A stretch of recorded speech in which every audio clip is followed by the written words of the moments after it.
የልጆችን የስሜትና የአእምሮ እድገት በከፍተኛ መጠን የሚጎዱ 8 ስህተቶችን ልንገራችሁ። እነዚህ 8 ስህተቶች ብዙ ጊዜ ሳናቃቸው በየቀኑ የምናደርጋቸው ነገሮች ናቸው። ትኩረት ስለማንሰጣቸው ልጆቻችን የሚጎዱ አይመስለንም እና እነዚህ ስህተቶች የትኞቹ ናቸው? በዛሬ ቪዲዮ እነዚህ እንመለከታለን። ቪዲዮን እስከ መጨረሻ ይመልከቱት። ምናልባት ለዚህ ዩቲዩብ ቻናል አዲስ የሆናችሁ ሰዎች ይህ ብሩክ ኪድስ የሚባል የዩቲዩብ ቻናላችን ነው። ዘውትር ሰኞ፣ ሮብና አርብ አዳዲስ መረጃዎችን ለእናንተ ለወላጆች የምናቀርብበት ነው። ቤተሰብ ካልሆናችሁ ቤተሰብ እንድትሆኑ ተጋብዛችኋል። የምንለቃቸው እያንዳንዱ ቪዲዮዎች እንዲደርሳችሁ ከፈለጋችሁ የደወል ምልክት መጫን አትርሱ። ከዛ በተጨማሪ ደግሞ የዩቲዩብ ኖቲፊኬሽን ባራችሁን ኦን ማድረግ አትርሱ። በዛሬ ቪዲዮ እነዚህ 8ቱን የወላጅ ስህተቶች እነግራችኋለሁ። እያንዳንዱ ስህተቶችን እየጠቀስኩ ደግሞ ወላጆች በአንጻሩ ወይም እንደ መፍትሄ ምን ማድረግ አለባችሁ የሚለውን እነግራችኋለሁ። ቪዲዮን እስከ መጨረሻ ይመልከቱ።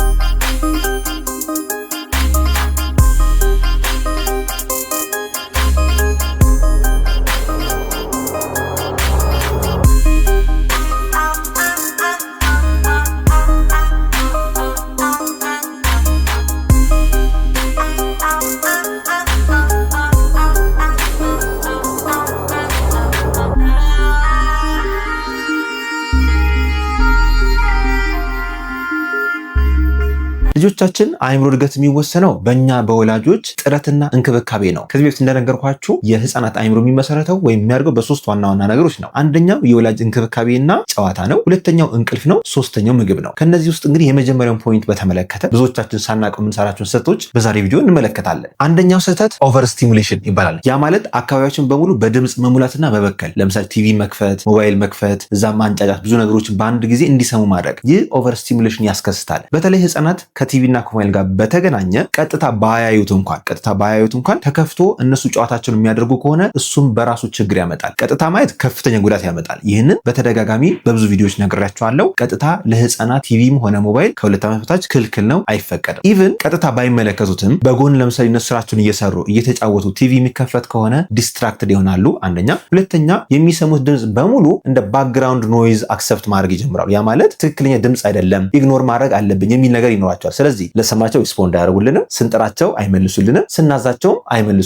ለምን? ድምጾች በሙሉ ለነሱ ምንድናቸው? ባክግራውንድ ኖይዝ ወይም አላስፈላጊ ድምጾች ናቸው ብለው ያስባሉ። ስለዚህ ልጆቻችን ኦቨር ስቲሙሌት ማድረግ የለባችሁም። አንድ ድምጽ ካለ ሙዚቃ ከሆነ ሙዚቃ ከፍታችሁ አብራችሁ መዘመር እንጂ ነገሮችን ከፋፍታችሁ ብዙ ድምጽ እንዲሰሙ ማድረግ የለባችሁ። ሁለተኛው ስህተት ደግሞ ለልጆቻችን ለቅሶና ሀዘን ምላሽ አለመስጠት። ይህ ብዙ ወላጆች የሚያደርጉት ነገር ነው። በተለይ እንቅልፍን ለማስለመድ ወይም ደግሞ በራሱ ይውጣለት ብላችሁ በተለይ እድሜያቸው ከ1 ዓመት በታች ሆነው ረጅም ሰዓት የሚያለቅሱ ከሆነ ይህ አእምሯቸውን በጣም ይጎዳዋል። በነገራችን ላይ ህፃናት ወደዚህ ዓለም ሲመጡ አንዱ የሚጠይቁት ጥያቄ እኔ ለዚህ ዓለም ማተር አደርጋለሁ ወይ? እኔ ለዚህ ዓለም ተጨማሪ ግብአት ነኝ ወይ ብለው ይጠይቃሉ። እነሱ አዎ ማተር ያደርጋል ምንላቸው በምንድነው? በእንክብካቤያችን ነው። በትክክል ሰው የሚንከባከባቸው እንዳለ ለዚህ ዓለም መምጣታቸው አዲስ ነገር እንደሆነና ሪስፖንድ የሚያደርግላቸው ሰው እንዳለ ፊል ካደረጉ የተረጋጋ ባህሪ ይዛሉ። ከዛ በተቃራኒ ደግሞ የሚወዳቸው የሚንከባከባቸው አብራቸው የሚሆኑ ሰው የለም ብለው ካሰቡ አእምሯቸው ሁልጊዜ ቁዘማ ውስጥ ይገባል። አእምሯቸው በትክክለኛ እድገት መስመር ላይ አይገባም ማለት ነው። በዛ ምክንያት ሲያድጉ 4 ዓመት፣ 5 ዓመት፣ 6 ዓመት ላይ ስሜታቸውን ለመቆጣጠር በጣም ይቸገራሉ። በነገራችን ላይ የህፃናት ስሜታቸውን እንዲቆጣጠሩ የመጀመሪያው ወሳኝ መፍትሄ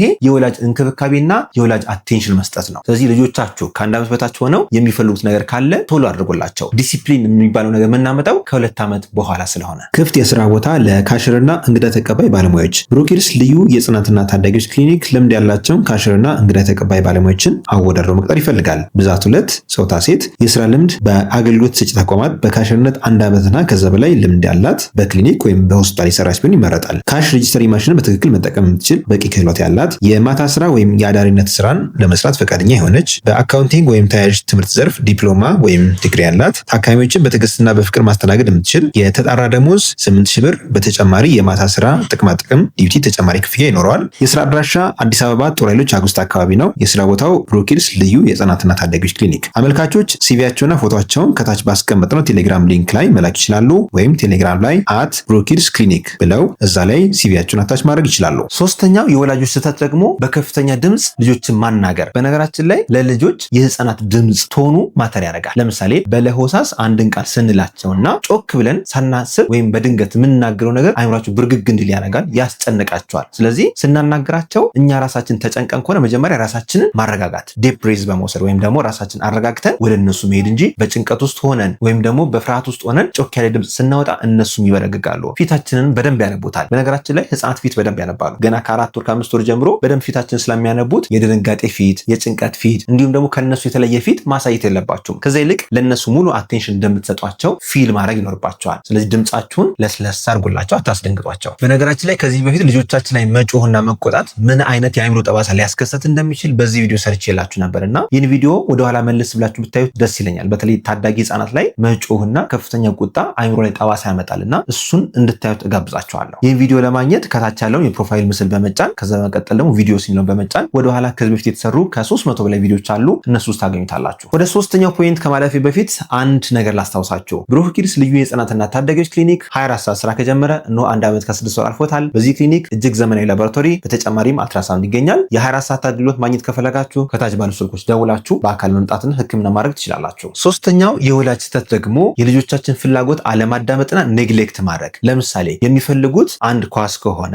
ያንን ኳስ መግዛት እንኳን ባንችል ወይም ማምጣት እንኳን ባንችል ቢያንስ ስሜታቸውን እንዳዳመጥን አንደርስታንድ ማድረግ አለባችሁ። ስለዚህ ምን ትላላችሁ? ይሄን ኳስ ፈለከው? በጣም ያምራል፣ ግን አሁን ብር ስላልያዝን በሚቀጥለው ጊዜ መተን እንገዛዋለን። ወይም ደግሞ አንድ ነገር ሲፈልጉ ክራይቴሪያ ማሟላት፣ ይሄን ካደረግ በዚህ ሴሚስተር ለምሳሌ ይሄን ያለ ውጤት ካገኘ ይሄን አደርግልሃል የሚል ቅደም ተከተል አቺቭመንት ቤዝድ የሆነ ፍላጎታቸው ማሟላት የሚችሉት የሆነ ነገር ሲሞክሩ የሆነ ነገር ሲጥሩ መሆን አለበት። ስለዚህ ፍላጎታቸውን ኔግሌክት ማድረግ ይልቅ ፍላጎታቸውን በመስመር ማሟላት። ሁሉንም በአንዴ መስጠት ግን አይመከርም። መጫወቻ ስለጠይቁ በሙሉ በአንዴ መግዛት አይጠበቅባቸው። ከዛ ይልቅ ቅደም ተከተልና በልፋት ወይም በጥረት የሆነ ነገር እንደሚገኝ ማስተማር ይኖርባቸዋል። ሌላው የምነግራችሁ ነገር ለስሜታቸውና ለሀዘናቸው ቅርብ ሆናችሁ፣ ለምሳሌ የ3 ዓመት ልጅ ወይ የ2 ዓመት ልጅ ኳሱ ጠፍቶበት ቢያለቅስ አብራችሁ መፈለግ፣ አብራችሁ አቅፋችሁ ማረጋጋት፣ ከነሱ ጋር እንደሆናችሁና እነሱ በትክክል እንደሚወደዱ ፊልም ማድረግ አለባቸው። አንድ ነገር ቢጠፋ እንኳን ያንን መልሳችሁ መግዛት ሊሆን ይችላል። ባይገኝ እንኳን ማባበል፣ አይዞሽ ኢትስ ኦኬ ብላችሁ ስሜታቸውን መረዳት ይኖርባቸዋል እንጂ አይ ይሄ እኮ ቀላል ነገር ነው ብላችሁ ኔግሌክት ስታደርጓቸው እነሱ ያለመወደድ ያለመፈለግን ስሜት ውስጣቸው ይዛል። ያ ደግሞ ለሚቀጥለው የእድሜያቸው ደረጃ ላይ አይጠቅማቸው። አምስተኛው ስህተት ደግሞ ልጆቻችሁ ፊት ስልክ እየተጠቀማችሁ እነሱ ማጫወት ወይም ማናገር ወይም ደግሞ ማብላት የለባችሁም። እነሱን ለማናገር ከፈለጋችሁ፣ ለማጫወት ከፈለጋችሁ ወይ ለማብላት ከፈለጋችሁ ስልክ፣ ሞባይል፣ ማንኛውም ዲስትራክት የሚያደርግ ነገር አስወግዳችሁ ቀጥታ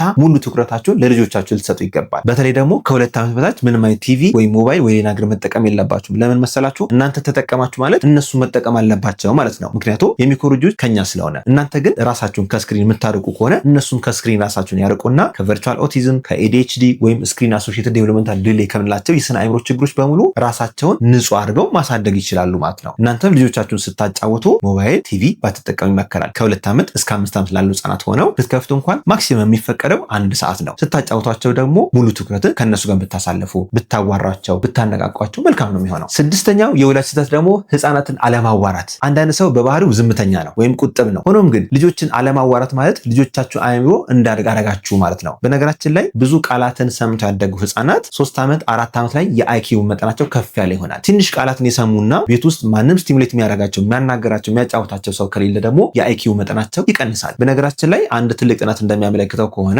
ረጅም ሰዓት ቲቪ ወይ ሞባይል ላይ የሚቆዩ ከሆነ ሰው የማያዋራቸው ከሆነ የዋይት ማተር የምንለው የአእምሮ ክፍል ቀጭጮ ታይቷል ወይም አንሶ ታይቷል። ያ ማለት ህጻናት አእምሯቸውን እንዲያድግ ምን ይፈልጋሉ? ከኛ ስቲሙሌሽን ይፈልጋሉ። ማናገር፣ ማጫወት፣ መዘመር የመሳሰሉትን። እነዚህን በማድረግ አእምሯቸውን ታሳድጋላችሁ ማለት ነው። 7ኛው ስህተት ደግሞ ድንገተኛ መለየቶች። ለምሳሌ ወደ ስራ ስትሄዱ ሊሆን ይችላል ወይ ሌላ ቦታ ስትሄዱ ሊሆን ይችላል። ከመሄዳችሁ በፊት አእምሯቸውን ሬዲ ማድረግ ይኖርባቸዋል። 2 ዓመት 3 ዓመት ልጅ መለየትን አንደርስታንድ ያደርጋልና ያን ስትለዩ ግን ስሙዝ ቢሆን ጥሩ ነው። ድንገተኛ መለየቶች ከፍተኛ የሆነ ስትረስ አእምሯቸው ውስጥ ይፈጥራል። ያ ስትረስ ደግሞ ኮርቲሶል የሚባለው ሆርሞን ያመነጫል። ያ ደግሞ ለአእምሯቸው እድገት በፍጹም የሚመከር አይደለም። ስለዚህ ስትረሳቸውን ለመቀነስ ስትለዩቸው አቅፋችሁ በትክክል ብትለዩቸው ይመከራል። ተደብቆ መለየት ወይም ድንገተኛ መለየቶች ለህፃናት አእምሮ ከበድ ያለ ጠባሳ ያመጣሉ። 8ኛውና የመጨረሻው ብዙ ሰው የማያስተውለው ነገር ደግሞ በቂ እንቅልፍን አለመስጠት። እንቅልፍ ለህፃናት አእምሮ በጣም ወሳኝ የሆነ ነገር ነውና ቅድም እንዳልኳቸው አእምሯቸው የሚያድግበት አንደኛውና ወሳኝ ግብአት እንቅልፍ ነው። ስለዚህ እንደየእድሜያቸው የሚፈቀደውን የእንቅልፍ ሰዓት በምስሉ ላይ እንደምትመለከቱት ይህ የእንቅልፍ ቴብል ነው። እንደምትመለከቱት በእያንዳንዱ እድሜ የሚፈቀድ የእንቅልፍ ሰዓት